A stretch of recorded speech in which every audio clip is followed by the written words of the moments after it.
हमारी साइकिल है फर्राटेदार, लेकर जाती हमको गांव के उस पार। ओहो, निकला हूँ मैं करने दूध का व्यापार। मनसुख सुनीता चाची के घर के बाहर साइकिल रोकता है और घंटी बजाता है। काकी, आ जाओ, दूध ले लो। लाओ भाई, आज जरा आधा लीटर दूध ज्यादा दे देना, मेरी बिटिया को खीर खाने का मन है। हाँ हाँ, अभी ले लो, बढ़िया सी खीर बनाकर खिलाना बिटिया को। मनसुख फिर से साइकिल लेकर दूसरे घर दूध देने चला जाता है। अरे मनसुख भाई, ये लो तुम्हारे दूध के पैसे, आज महीना पूरा हो गया ना? हाँ दीदी, लाओ दो, आपका हिसाब एकदम साफ रहता है, आप एकदम समय पर पैसे दे देती हो। अरे मनसुख भैया, तुम गांव में सबसे सस्ता दूध देते हो और रोज समय पर भी आते हो, तो फिर हमारा तो फर्ज बनता है ना कि तुम्हें समय से तुम्हारे पैसे दें।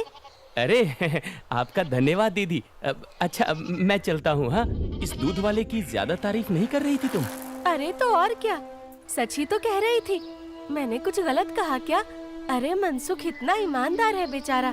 पहले हम शहर से पैकेट वाला दूध मंगाते थे, वो कितना महंगा पड़ता है, और उसे लेने के लिए आपको इतनी दूर दुकान तक जाना पड़ता था। बेचारा मनसुख तो घर तक दूध दे जाता है और पैसे भी शहर वाले दूध से कम लेता है। और तो और। अरे बस बस भाग्यवान, और ना बताओ, मैं समझ गया कि मनसुख बहुत बेचारा और ईमानदार है। अब मुझे माफ करो और जरा एक कप चाय पिला दो। हाँ हाँ, अभी लाती हूँ। उधर मनसुख अपना सारा काम खत्म करके घर पहुँच जाता है। अरे आप आ गए, आज देरी हो गई। अरे पूछो मत, साइकिल का टायर रास्ते में पंचर हो गया था, उसे ठीक कराने में बहुत देर लग गई। ओहो, तो आप एक मोटर गाड़ी क्यों नहीं खरीद लेते? इस साइकिल पर काहे चलते हैं जब ये इतनी खटारा है तो? ताकि मैं भोला, सीधा और गरीब लग सकूं। क्या क्या मतलब? अरे अगर मैं मोटर गाड़ी से चलने लगा तो गांव वाले सोचेंगे नहीं कि इस गरीब दूध वाले के पास इतना पैसा आखिर आया कहां से? हाँ, कहां से? क्या दूध बेचकर? और कैसे? मनसुख उठकर खड़ा होता है और सीधा अपने तबेले में जाता है, जहां मीना ने जानवरों का ताजा दूध निकाल कर रखा था। लेकिन सबको पता है कि सिर्फ दूध बेचकर कोई मोटर गाड़ी खरीदने के लायक नहीं हो जाता है। मनसुख ताजा दूध निकालकर उसमें अरारोट मिलाने लगता है। अरे रुकिए रुकिए, ये दूध तो हमारे इस्तेमाल का है, इसमें अरारोट क्यों मिला रहे हैं? अरे मूर्ख औरत, कितनी बार तुमसे कहा है कि हमारे इस्तेमाल का दूध अलग रखा करो। यहाँ तबेले में मैं सिर्फ बेचने वाला मिलावटी दूध ही रखता हूँ। जी जी, माफ करिएगा, अभी हटा देती हूँ। गांव वालों की सोच के विपरीत मनसुख राम तो एक बहुत ही लालची और चालाक दूध वाला था। मीना दूध हटाकर ले जाती है और मनसुख हंसता हुआ खुद से कहता है, गांव वालों की नजर में मैं एक बेचारा गरीब दूध वाला हूँ, तो वही रहने दो। मेरा असली चेहरा कभी किसी के सामने नहीं आ पाएगा। और मैं ऐसे ही मिलावटी दूध बेच बेच कर बहुत सारा धन जमा करता रहूंगा। मनसुख की धोखेबाजी की गाड़ी ऐसे ही मजे से चल रही थी। एक दिन उस गाड़ी में सवार होने के लिए कुछ और यात्री भी आ गए।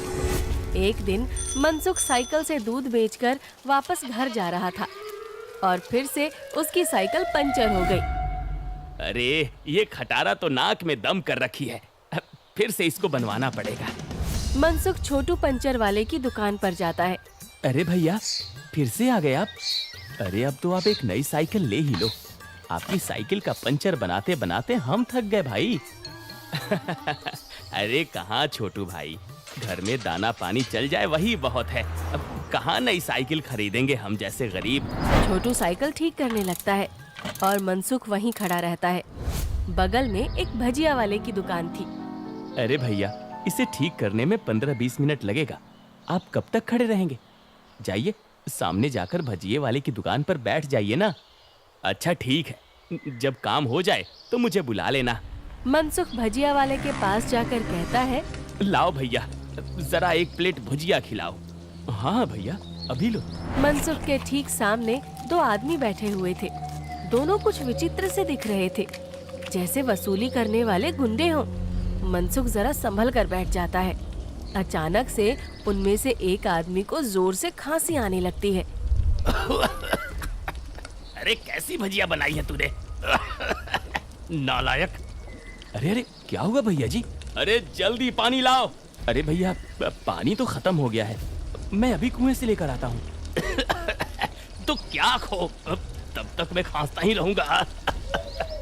मनसुख जल्दी से उठकर अपनी साइकिल में लगे कैन से थोड़ा दूध लेकर आता है। लो भैया, इससे तुम्हें राहत मिलेगी। वो आदमी जल्दी से दूध पी लेता है और उसकी खांसी रुक जाती है। अब जाकर आराम मिला, तुम्हारा धन्यवाद। कोई बात नहीं भैया, इंसान ही इंसान के काम आता है ना। ये लो भैया आपकी भजिए। अच्छा मैं अभी पानी भर के लाता हूँ, कहीं किसी और को जरूरत पड़ी तो पहले से रहना चाहिए ना। जब भजिया वाला चला जाता है तो मनसुख को अकेला पाकर वो गुंडे जैसा दिखने वाला आदमी मनसुख से कहता है, काफी शुद्ध दूध बेचते हो। क्या क्या मिलाया था दूध में? ये सुनकर मनसुख सकपका जाता है और भजिया उसके हाथ से गिर जाती है। क्या क्या मतलब है आपका भैया? मतलब ये कि ये दूध तो बहुत मिलावटी था, चक्कर ही पता चल गया। आज तक गांव में कोई भी मनसुख के मिलावटी दूध का स्वाद नहीं समझ पाया था और इस नए आदमी ने एक घूंट पीकर ही समझ लिया। मनसुख बहुत घबरा जाता है। देखो भैया, इस बारे में किसी को कुछ मत बताना। चाहो तो मुझसे कुछ पैसे ले लो, मेरे सालों का बना बनाया धंधा है, इसे चौपट मत करना। अरे हम तुम्हारा धंधा चौपट करने नहीं आए हैं, बल्कि हम तो तुम्हारे धंधे में 4 चांद लगवा देंगे। क्या मतलब है तुम्हारा? देखो भाई, मिलावट तो तुम कर ही रहे हो, तो हम तुम्हें मिलावट से कुछ अलग करने को नहीं कहते। तुम बस अपने दूध में ये मिला देना। वो गुंडा मनसुख के हाथ में एक पाउडर की पुड़िया थमाता है। ये क्या चीज है भाई? नहीं नहीं, ये नशे वशे का व्यापार नहीं करता मैं। ये सब तुम अपने ही पास रखो। अच्छा, मतलब सिर्फ दूध में अरारोट मिलाने का व्यापार ही करते हो? चलो ठीक है, कोई बात नहीं। हमने सोचा था तुम भी 4 पैसे ज्यादा कमा लो, मगर ये तो अपना अपना भाग्य है। क्या? अरे मैं तो मजाक कर रहा था। मैं तैयार हूँ भाई। अब सामने से आती लक्ष्मी को भला कौन मना कर सकता है। लाओ लाओ, पुड़िया इधर लाओ। ये हुई ना बात। तो फिर ये लो, इस एक पैकेट को एक बड़े दूध के केन में मिलाना, इससे कम या ज्यादा में नहीं, तभी स्वाद में किसी को अंतर नहीं पता चलेगा। और हाँ, इसे मिलाने के बाद तुम्हारे दूध की डिमांड गांव में 4 गुना हो जाएगी। लोगों को ये बहुत अच्छा लगने लगेगा और चाह कर भी बिना इसे कोई पिए रह ही नहीं पाएगा। एक पुड़िया का 1000 रुपए हुआ। अरे अब ये तो बहुत ज्यादा है भैया। अच्छा, ज्यादा लग रहा है? अब चलो कोई बात नहीं, मत खरीदो। अभी ये भजिया वाला आएगा ना तो इसे ही बेच देंगे। ये तो खुशी खुशी 1000 रुपए में खरीद लेगा। अरे अरे नहीं, रुको रुको, मैं देता हूँ ना पैसे। ये लो। शाबाश, चलो अगले हफ्ते मिलते हैं। मनसुख की साइकिल ठीक हो गई थी और वो पुड़िया लेकर वापस घर जाता है। जब मनसुख दूध में पुड़िया मिला रहा था, तभी वहाँ पर मीना आ जाती है। अरे ये आप क्या कर रहे हैं जी? ये है जल्दी से अमीर होने का शॉर्टकट। बहुत हुआ अरारोट मिलाना, अब देखो कितनी जल्दी हम अमीर होते हैं। अरे वाह, आप तो बहुत समझदार आदमी हैं। कितना अच्छा हुआ जो मेरी माँ ने आपसे मेरी शादी करवाई। अच्छा, काश मैं भी ऐसा ही कह सकता, भाग्यवान। जी क्या? मैं समझी नहीं। नहीं नहीं, कुछ नहीं। अच्छा ठीक है, मैं खाना बना रही हूँ, आप जल्दी से हाथ मुंह धोकर आ जाइए। 1 हफ्ता बीत गया और मनसुख के दूध की डिमांड वाकई में बढ़ गई थी। उसे अच्छा खासा मुनाफा होने लगा था और उसका लालच भी अब 2 गुना हो गया था। मुझे कम से कम 10 पुड़िया दे दो, लेकिन हमेशा संभल कर इसका इस्तेमाल करना। कुछ भी हो जाए, हमने जितना बोला है उससे ज्यादा पाउडर मत मिलाना दूध में, वरना लेने को देने पड़ सकते हैं। हाँ हाँ, मैं ध्यान रखूंगा। मनसुख रोज की तरह सुनीता काकी के घर में दूध देने जाता है और आवाज लगाता है, काकी आ जाओ, दूध ले लो। मनसुख के आवाज लगाने पर अंदर से सुनीता काकी की जगह एक जवान लड़का आता है। लाओ भैया, दूध मुझे दे दो। अरे आप कौन हैं? आपको पहले तो कभी गांव में नहीं देखा। अरे मनसुख, ये मेरा भतीजा है, अपने पिताजी के साथ यहाँ कुछ दिनों के लिए छुट्टी पर आया है। अच्छा, छुट्टी पर? शहर में क्या नौकरी करते हो भैया? पुलिस में हूँ। पुलिस का नाम सुनते ही मनसुख घबरा जाता है और उसके हाथ से बर्तन छूट जाता है। सारा दूध नीचे गिर जाता है। अरे अरे, ये क्या हो गया? ये दूध कैसे गिर गया? वो गलती से हाथ से बर्तन फिसल गया था काकी। कोई बात नहीं, दूसरा दूध दे दो। अरे नहीं, आज तो दूध खत्म हो गया है काकी। मैं कल आता हूँ ना। अच्छा, अब मैं चलता हूँ। इतना कहकर मनसुख जल्दी से वहाँ से भाग जाता है। मनोज और सुनीता दोनों को मनसुख की ये हरकत बहुत अजीब लगती है। ये इसे क्या हो गया? इसने ऐसा तो पहले कभी नहीं किया। होगी जरूर कोई बात। खैर चलिए अंदर चलते हैं बुआ जी। आज तो बाल बाल बचा। कहीं उस पुलिस वाले को सच का पता चल जाता तो आज तो मैं गया काम से। बाकी की जिंदगी जेल के अंदर काटनी पड़ती। उफ। अरे क्या हुआ जी? आप ऐसे हाँफ क्यों रहे हैं? फिर से कुत्तों ने दौड़ा दिया था क्या? अरे चुप करो तुम। तुम्हारे ही बोलने की कमी है इस वक्त। जाओ यहाँ से। मेरे सर में दर्द हो रहा है, उसे और मत बढ़ाओ। क्या आप भी? मैं जब भी बोलती हूँ पता नहीं कैसे आपके सिर में दर्द होने लग जाता है। ओफो, तुम्हारे सामने आकर बैठना ही पाप है। मैं जा रहा हूँ यहाँ से। मनसुख गुस्से में घर से बाहर जाने लगता है और तभी वो देखता है कि सामने से मनोज चला आ रहा है। अरे दादा रे, ये वापस यहाँ क्यों आ रहा है? मनसुख जल्दी से वापस घर के अंदर भाग जाता है। देखा, नहीं रह पाए ना मेरे बिना। हाँ। अरे चुप करो तुम, जब देखो तब बकवास। क्या मैं अंदर आ सकता हूँ? जी, आप यहाँ आइए आइए। हाँ, वो दूध गिर गया था ना, तो बुआ जी ने कहा कि आपके घर आकर दूध ले जाऊं। बड़ा विश्वास है उन्हें आप पर। मैंने कहा कि पास की किसी दुकान से जाकर दूध ले आऊं, लेकिन उन्होंने कहा कि मनसुख भाई के वहां से ही दूध लेकर आओ। अरे ऐसी बात है क्या? ये तो काकी का बड़प्पन है, वरना मैं तो बस मामूली सा दूध वाला हूँ। अच्छा, ऐसा लगता तो नहीं है। गांव में तो आपके बहुत चर्चे हैं। मैंने तो आज तक किसी आम दूध वाले का इतना नाम नहीं देखा है।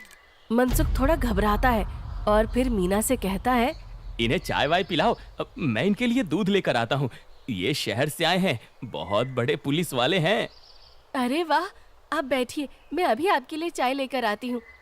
मनसुख तबेले में जाकर शुद्ध दूध निकालता है। अरे अब मैं क्या करूँ? इसे मिलावटी दूध कैसे दूँ?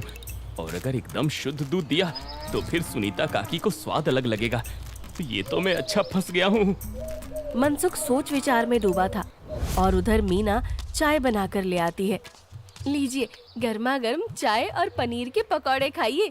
मनसुख तबेले से बाहर आकर बहाना बनाता है। अरे आज इतनी गर्मी है ना, जो भी बचा हुआ दूध था वो तो फट गया। माफ करना, आप इतनी दूर आए और दूध ही नहीं बचा। अरे चलिए, कोई बात नहीं। आज हमारे नसीब में आपके यहाँ का दूध नहीं लिखा है, तो कोई बात नहीं। वैसे भाभी जी ने बहुत कमाल की चाय और पकौड़े बनाए हैं। एकदम शुद्ध दूध और पनीर का स्वाद था। अब मैं चलता हूँ। मनोज इतना कहकर चला जाता है। पीछे से मनसुख चिढ़ते हुए मीना से कहता है, अरे क्या जरूरत थी पकौड़े बनाने की? अरे केवल चाय देती ना, उससे ज्यादा स्वाद नहीं देना था। छी छी, कैसी बातें करते हो? मेहमान तो भगवान होता है ना। ओफो, तुमसे बहस करना ही बेकार है। गुस्से में मनसुख चला जाता है।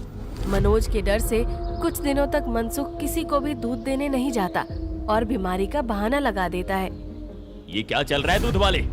तुम हमसे पुड़िया क्यों नहीं ले रहे हो? कहीं किसी और से सौदा तो नहीं कर लिया? अरे नहीं, गांव में एक पुलिस वाला आकर ठहरा है, उसके रहते मैं मिलावटी दूध नहीं बेच सकता। कुछ दिन इंतजार करना पड़ेगा। क्या? अच्छा ठीक है, तब तो हमें मिलाना भी नहीं चाहिए। इसी तरह मनसुख और गुंडों का काम कुछ दिन तक ठप रहता है। एक दिन अचानक से मनसुख देखता है कि मनोज सवेरे ही बैग लेकर स्टेशन की तरफ जा रहा था। अरे आप वापस जा रहे हैं? हाँ भाई, मेरी आज शहर की वापसी की ट्रेन है। अगली बार आऊंगा तो अपनी तबीयत बढ़िया रखना, तब तुम्हारे घर का शुद्ध दूध और पनीर जरूर खाऊंगा। इतना कहकर मनोज चला गया और मनसुख खुशी से तबेले में गया। चलो बला टली, अब फिर से काम पर लगता हूँ। मीना पहले से ही खड़ी दूध में पुड़िया वाला पाउडर मिला रही थी। अरे ये क्या चल रहा है? वो मैंने सोचा आप बहुत दिनों से काम पर नहीं गए हैं, तो आज आपसे कहूँगी काम पर जाने को। और ये पाउडर यहीं रखा था, तो मैंने सोचा मैं ही मिला दूं। मनसुख ने देखा कि मीना के हाथ में एक पुड़िया थी। अरे तुम अपने काम से काम रखा करो, ज्यादा मेरे काम में अपनी नाक मत घुसाया करो। हटो अब। मनसुख दूध की कैन लेकर चला जाता है। मीना चिढ़ते हुए जमीन पे पड़ी 4 और पुड़िया उठाते हुए खुद से कहती है, जब देखो तब चिल्लाते रहते हैं। इनका काम आसान करने पर भी चिल्लाते हैं। 5 पुड़िया दूध में डाल दी तो इन्हें तो आसानी हुई ना, कभी समझते ही नहीं। मनसुख दूध सारे गांव में बांटकर घर आ गया। उफ, इतने दिनों बाद आज काम किया, मैं तो बड़ा थक गया। जैसे ही मनसुख सुस्ताने बैठा, उसके कॉलर पर मनोज ने हाथ रखा। मनोज को देखकर मनसुख के होश ही उड़ गए। तुम यहाँ?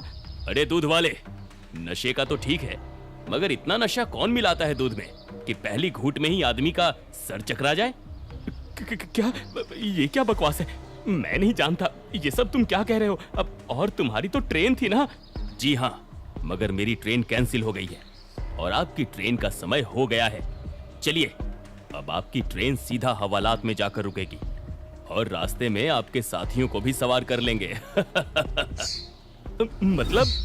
मैं जैसे ही घर वापस गया, बुआ जी ने मुझे 1 गिलास दूध दिया। दूध पीते ही पता चला कि उसमें कितना नशा था और मेरे जाते ही तुम्हारी तबीयत एकदम ठीक हो गई। बस मैं समझ गया कि क्या हेरा फेरी कर रहे हो तुम। नहीं, कोई हेरा फेरी नहीं है, मैंने कुछ नहीं किया। जरूर किसी ने मुझे फंसाया होगा। शहर से मैंने अपनी टीम बुला ली है, बाकी की तहकीकात तो वो लोग करेंगे। फिलहाल तुम चलो मेरे साथ थाने, बाकी के सवाल जवाब वहीं होंगे। मनोज घसीटकर मनसुख को थाने ले गया और पूरे गांव को लालची चालाक दूध वाले का असली चेहरा दिख गया। मनसुख के साथ साथ उसके साथी भी पकड़े गए।